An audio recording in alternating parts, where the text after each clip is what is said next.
ako lang naman po yung mag-isa ngayon mga tol. Ngunit kinakailangan na aabante po ako palagi mga tol. At wala na po itong atrasan. Para din po ito sa kapakanan ng aking kasamahan. At lalong lalo na sa kaligtasan ng aking asawa.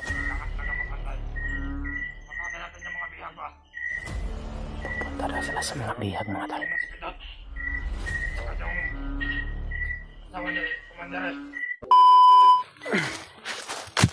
So mga tol, isang mapagpalang gabi po sa inyong lahat dyan. Andito pa rin ako ngayon mga tol sa gubat. At hanggang ngayon mga tol, isang masamang balita pa rin at hindi ko pa rin nakita yung mga kasamahan ko.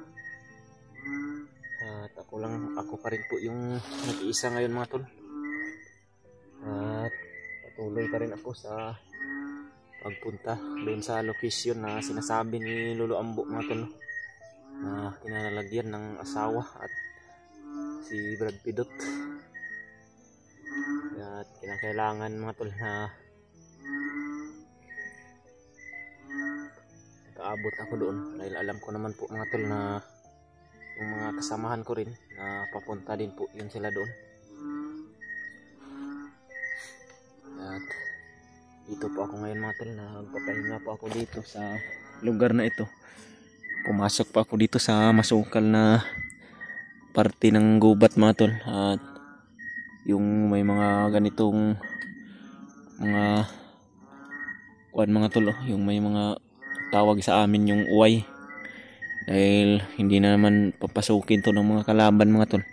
Dahil masusugatan po sila kung papasok sila dito. Dahil napagkat matatalim po yung mga tinik niyan mga tol, no? At mayroon pong puno ng isang malaking kahoy. At dito lang po siguro ako magpapalipas ng gabi mga tol. At sana po ay ligtas po yung mga kasamaan ko ngayon mga tol. Lalong lalo na si Brad Raymart mga tol, no? Na wala pa siyang update. At marami pong nag-message sa akin mga tol. Nagkahiwalay po kaming apat. At kanina nakapag-signal po ako mga tol. Tinignan ko po yung mga update ng mga kasamahan ko. At nagpapasalamat po ako na nakita ko yung mga video ni Brad Dib at ni Brad Julio mga tol, no? Sa kasamaang mga tol, nagkahiwalay din pala sila. Kami palang apat ngayon mga tol yung nagkahiwalay. At sana po magkatagpo na sila mga tol. At hindi rin po ako titigil sa paghahanap sa kanila mga tol. At magpo-proceed po ako doon sa location na sinasabi ni Lolo Ambo. At kinakailangan lang po talaga mga tol na lagi po akong alisto. At lagi po akong magbabantay sa paligid. Talasan ko po yung mga paningin ko mga tol, para hindi po ako maisahan ng mga kalaban.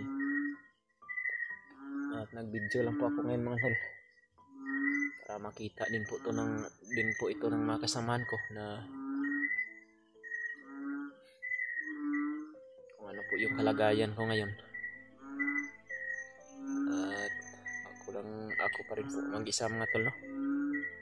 Hindi ko pa rin po nakita yung mga kasamahan ko. Kanina may nasundan ako mga bandido na nagsasabi na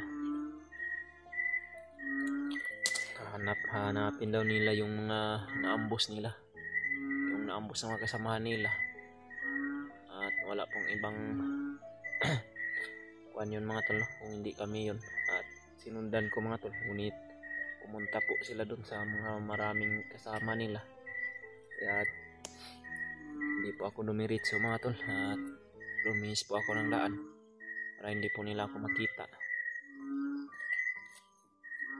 At ito ngayon, dito ako sa isang malaking puno ng kahoy. At dito lang po siguro ako magpapalipas ng gabi mga tol. At baka bukas magpapatuloy pa ako sa paglalakbay o sa paghahanap ng mga kasamahan ko. At sa pagpunta doon sa location ng mga bihag mga tol, no? Sa asawa ko at kay Brad Pidot. At mayroon din pong nag-message sa akin kanina mga tol na supporter, at nagpapasalamat din po ako sa kanya dahil lagi po silang nagpapayo sa akin kung ano po yung mga kailangan kong gawin. At shout out po sa inyong lahat yan mga tol, no? Maraming salamat po sa inyong mga dalangin at sa mga payo nyo po na ina-apply ko naman po mga tol para sa kaligtasan ko rin po. Sa ganun po wala pong mangyaring masama sa akin o hindi po ako mapahamak dito sa bundok mga tol. At nagpapasalamat po talaga ako sa inyong lahat mga tol sa lagi nyong pagsubaybay sa aking video at sa pagsuporta po sa amin sa Team Pugi, sa mga kasamahan ko po.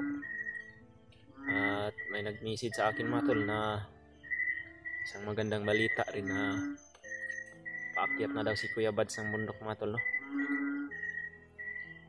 Nagpapasalamat din po kami, nagpapasalamat din po ako, at alam ko naman po na masaya din po yung mga kasamahan ko ngayon na umakyat na si Kuya Bads dahil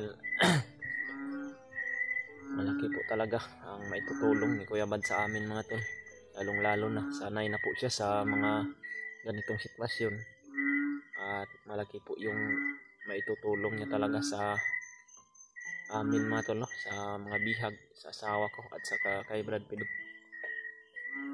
At masaya po ako na nabalitaan ko po mga tol na umakyat na si Kuya Bads at sana magtagpo kami dito sa Gubat at magsasama kami sa pag-rescue sa mga bihag mga tol, no?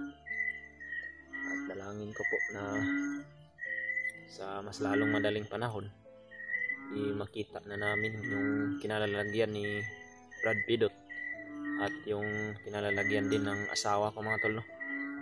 Dahil sobrang nag-aalala din po ako sa asawa ko, lalong lalo na buntis din yun mga tol, at sobrang naawa din po ako sa sitwasyon ng anak ko ngayon dun sa baba.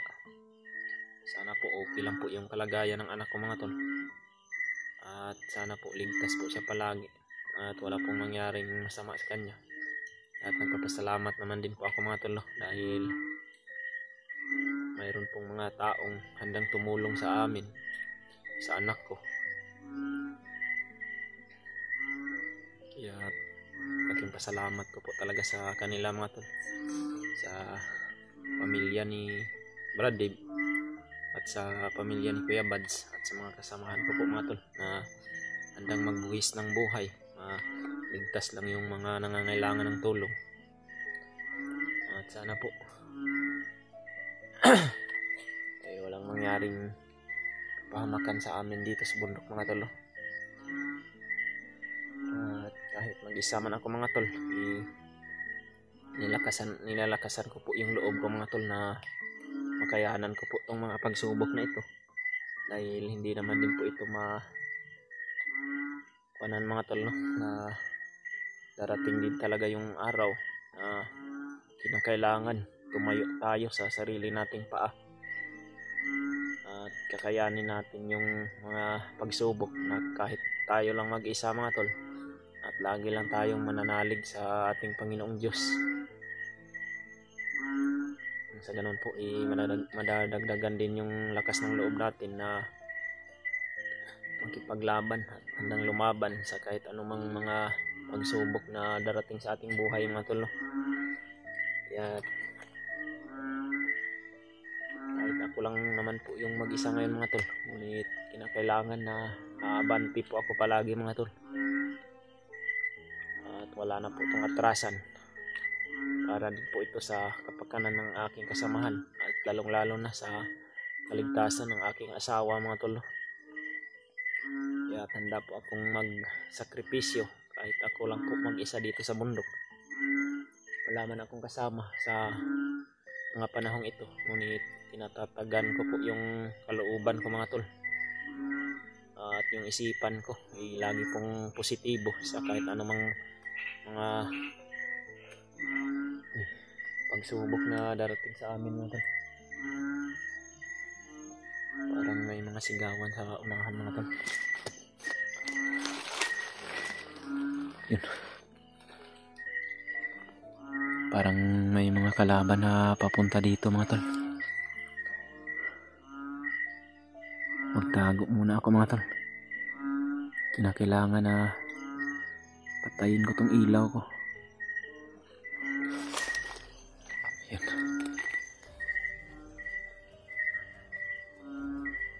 May mga bandido mga tol. Papunta sila dito.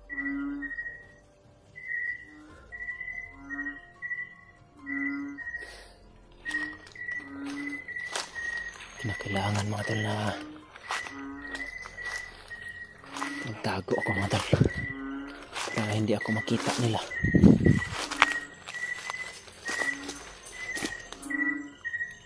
Yan.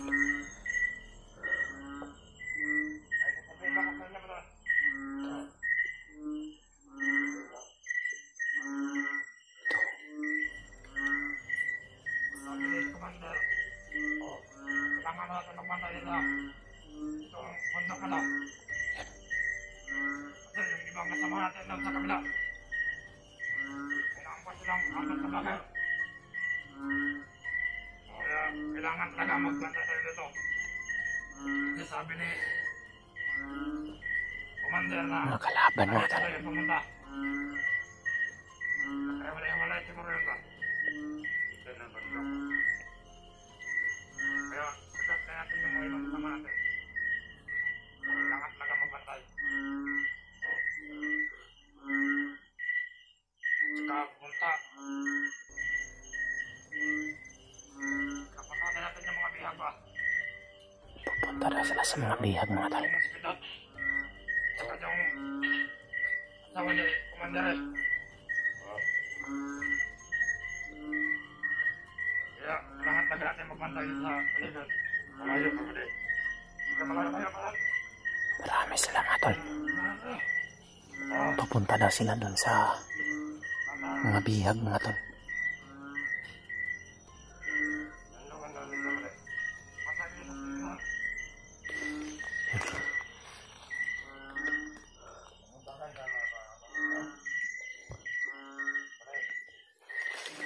Susundan ko siguro to mga tol, no?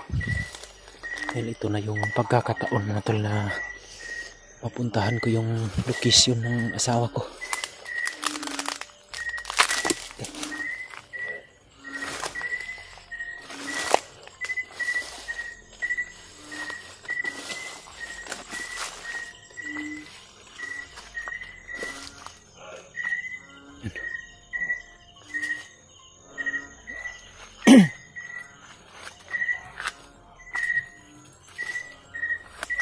Mga tol,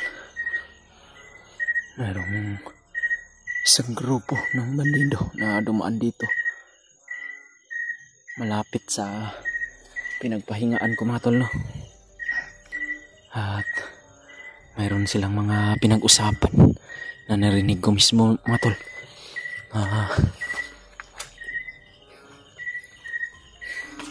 Nag-aalerto daw sila dahil mayroon daw silang mga naambos na mga vlogger o mga hunter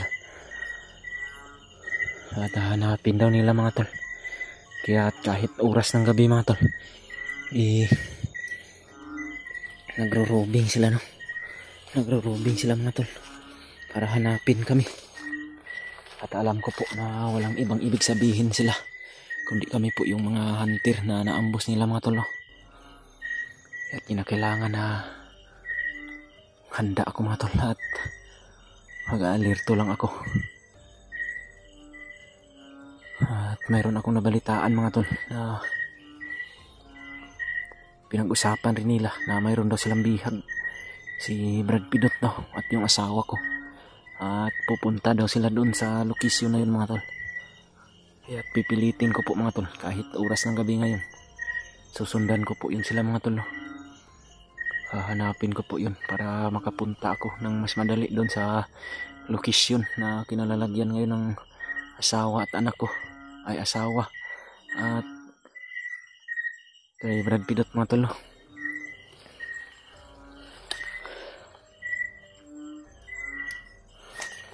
Dandahan ako natin at susundan ko yun sila. Kalayo-layo na sila mga tol.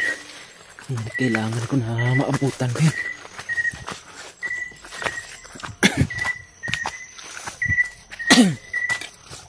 Sana kaya yun sila. Kailangan na makita ko sila.